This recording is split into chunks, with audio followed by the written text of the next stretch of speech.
Hey, Brian King here. There's little things that we do each and every day of our lives, even me sometimes, because I'm human after all, that we do to really sabotage the results that we want to create. These little things that we do can be referred to as rationalizations or justifications. They're the reasons we give ourselves to give ourselves permission to not take the action towards the goal that we desire, plain and simple. Let me give you some simple examples from everyday life. Let's say you have a child that breaks a rule in the house. Then you confront the child on it, and he or she says things like, well, I only took a little bit of the thing you told me not to take. Or, well, I didn't look at the stuff you told me that I wasn't supposed to. Like a child that sneaks electronics after hours or whatever. Oh, well, it was just to help me sleep. Or they give themselves some excuse, or they give you a reason they think you'll buy to give them permission to be okay with breaking the rule. Now, let's say you have a goal. You want to get a certain number of things done in the course of a day to help your clients, to help your boss, whatever your situation is.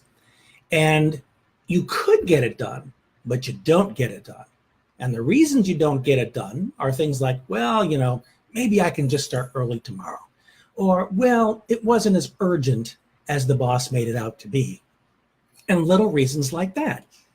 Little reasons to make it okay to not take action on these things.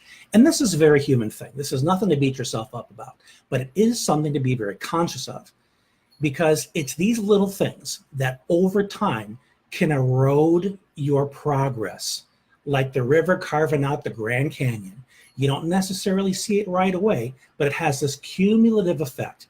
I see this with parenting as well. Things like, well, he'll just grow out of it. Or he just needs a little time to mature. And then parents giving themselves permission to opt out of parenting around that issue because they've justified not taking action. Why? Because they're out of ideas.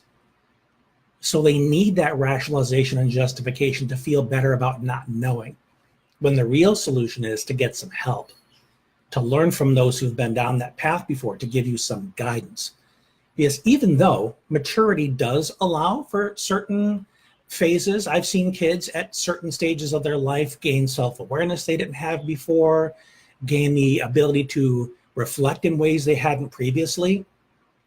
But that doesn't mean that it happens in a vacuum, that it happens all by itself without the luxury of context. So even though maturity may have a role to play, our kids still need to have informed ways of viewing life, informed ways of thinking about their experiences. So you can't simply opt out simply because you don't know what to do. In many cases, and this is something I teach my clients to do as well, in many cases, if you don't know what to say, then instead learn what to ask. Teach your child how to reflect upon their experience so they kind of facilitate their own learning and their insight. And that can work beautifully. It also eliminates that feeling that you're nagging or lecturing all the time, because they're figuring out on their own because of the questions you asked, as opposed to them having to admit you were right because of the lecture you gave. See the difference? So what I want to encourage you to do at this point is self-monitor today and see how many times you throw up well, it's not that big a deal, or, well, it really wasn't that important. It isn't something that I really want to do anyway. And then ask yourself this: if I believe what I just told myself, is it going to help me get the results I want today? Because when you measure it against the results, it's a lot easier to call yourself out on the fact that you are justifying or rationalizing. Rationalize, forget it, you know what I mean. It's early in the morning, I haven't had my coffee yet.